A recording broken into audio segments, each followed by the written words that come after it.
President Trump has signed a new executive order aimed at cracking down on homeless encampments. KTLA's Annie Rose Ramos live in downtown LA with the details. Annie Rose, good morning.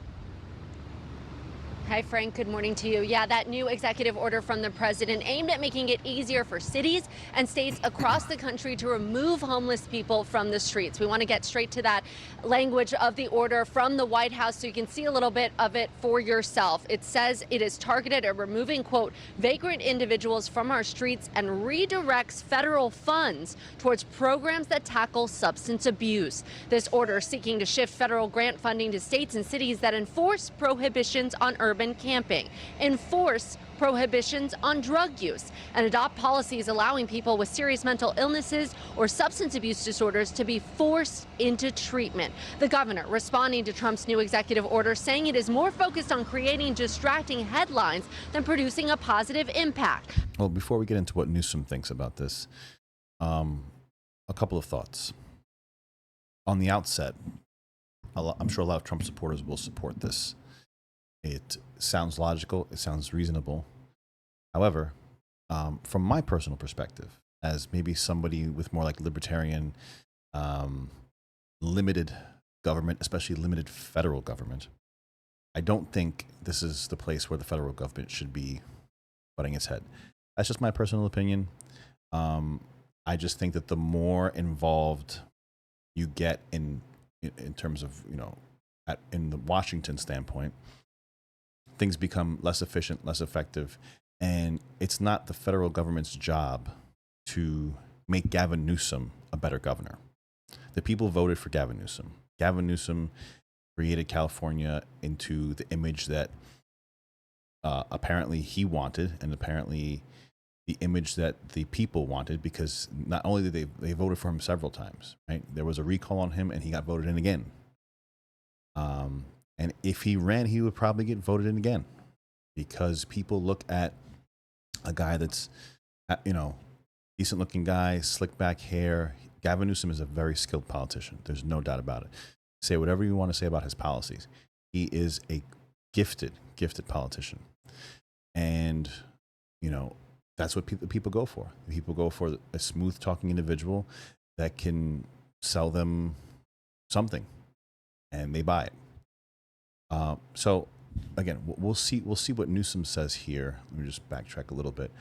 But yeah, I don't think this is a job for the federal government. Let's see what he says. Impact. About a year ago, Newsom issued an order encouraging cities in the state to dismantle homeless encampments, recently criticizing California cities and counties for not doing enough on this issue. I'm not interested in funding failure anymore. I'm not. I won't. Time to do your job. People are dying on their watch. Dying on their watch. Look at the. See, so he's obfuscating, right? It's an amazing tactic. You say you're going to do something, and then when it doesn't get done, or when you don't do it, then you say it's the other person. Well, doesn't the buck stop with you, right? If you allocated all these funds and you, I guess maybe appointed somebody to do this job, they're not doing it. Whose fault is that, right? If I'm pretty sure that, he blames Trump for things that happen all over the place, because again, the buck stops with the guy on top.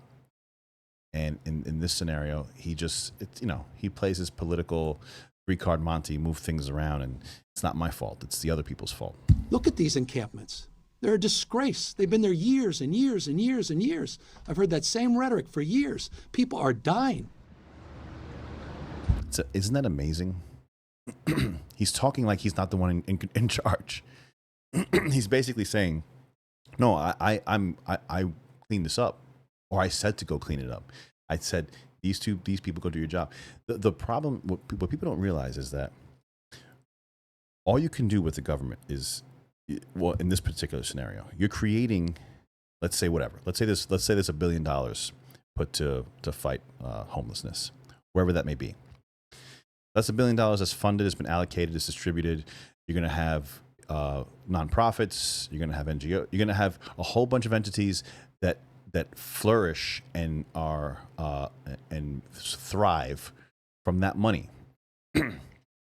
And what ends up, the outcome what the outcome ends up being is you can't get rid of the homelessness, because if you just created this massive amount of infrastructure that was relying on this money with the idea of ending homelessness. So if you end homelessness, then what happens to the infrastructure? What happens to the money? What happens to the companies that were created? They go out of business. Doesn't work. So obviously there has to be an incentive structure that's different than just throwing money at things. Because when you throw money at an issue, you just normally you just get more of that same issue.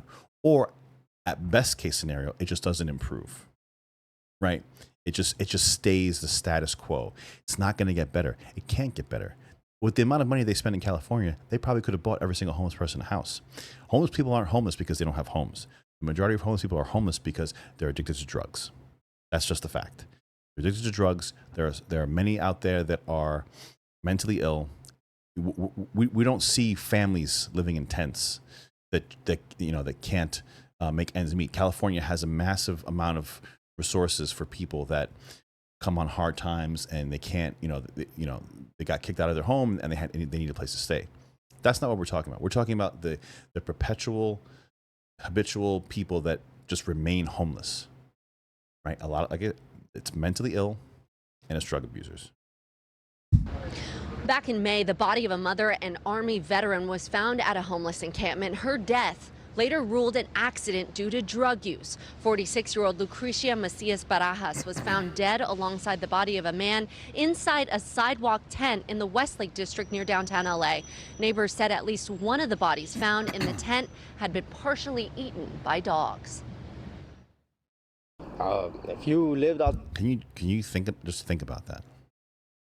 Right. I haven't watched this. I never watched the segment first. I like to just get a real reaction. So she died in drug use. She was in a homeless encampment, and one of the people that was dead in there was eaten by dogs. This is not. Again, like I said, this is not like a family that's down on their luck. The dad loses his job. They get kicked out of their home, and they're just they have nowhere to go. There are tons of resources for people like that, for situations like that. This is a system that is thriving off of these people suffering, right? Because they get to show all these people out there, and then they say, give me more money so I can fix this. And then when they don't fix it, they obfuscate, right? They say, oh no, this is the problem, that's the problem. We need more money because of X, whatever. Doesn't work like that. People need to be held accountable. And Gavin Newsom is the top man. I mean, he's trying to make everybody else accountable at this point, but this has been an ongoing issue for the past decade. He's been there all this time. It's only gotten worse. outside of this yourself, if this was something you saw every time you had to step out, invite your neighbors, invite your family in, then you would see reality extremely differently. This isn't something that belongs right here in Los Angeles. This is third world country problems. People are dying.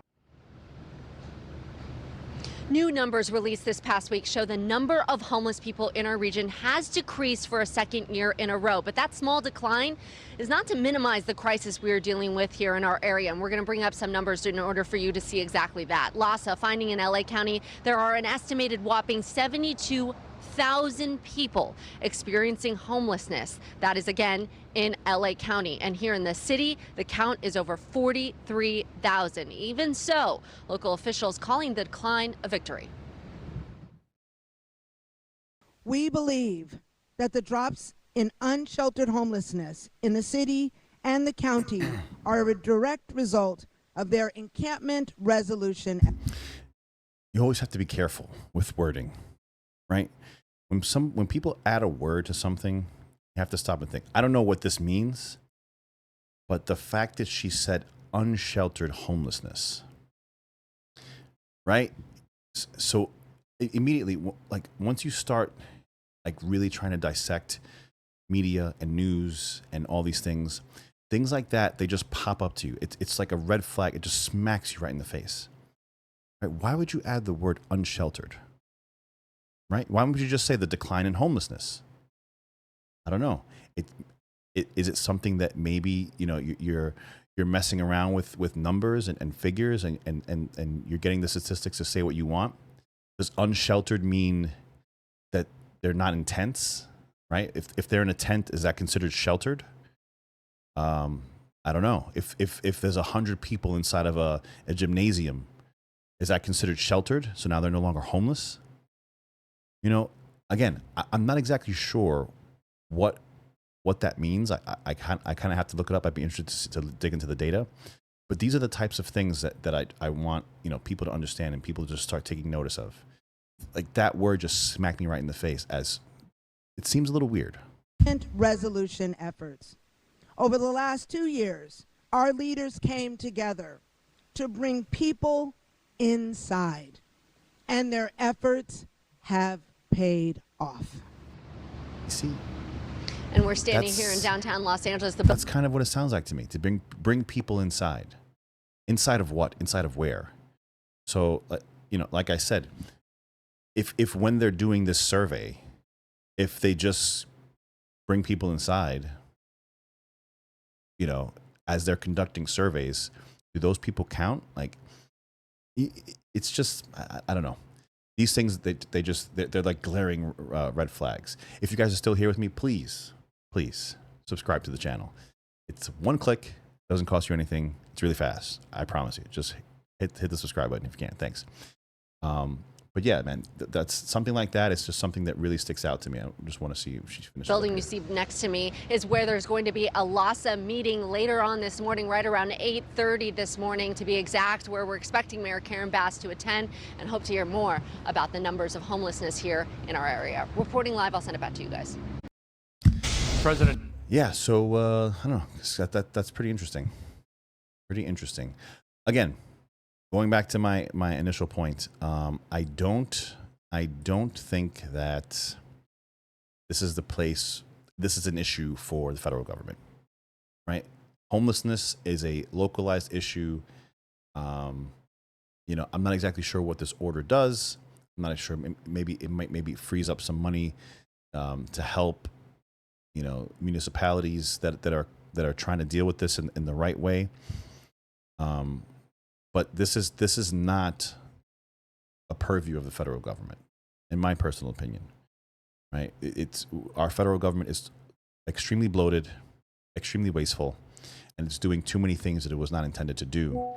And what usually happens is, over and over and over time, it grows and it never shrinks. Right? Anyone that's ever worked for any municipality knows that when you get to the end of the year, when you get to the end of the budget year, you got to spend the money.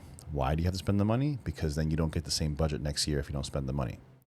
Right? If you're allocated $1 million and you only spend $900,000, then guess what? They say, well, then you only need $900,000. So what does everybody do? They just spend the extra money on everything, however they can get it out the door. And that's why the inefficiencies in government are exacerbated beyond anything you could possibly imagine. It's not a private it's not a private entity that's trying to have something over at the end. It's not trying to be as efficient as possible, right? Like a private entity that in the end you need profit because that's what you're living off of, right? You're trying to make profit for yourself so that you can buy more material, you can hire more employees, you can pay yourself more, you know, if it happens to be your business. The incentive structure in government agencies is spend the money, spend it all, so the next year we can get more. And that's obviously a massive problem. Guys, thanks a lot for coming out. Follow me on X if you can, 62283talk on the X. I will talk to you there, see you there, and we'll see you again in the next video. Thanks a lot, guys. Later. Subscribe.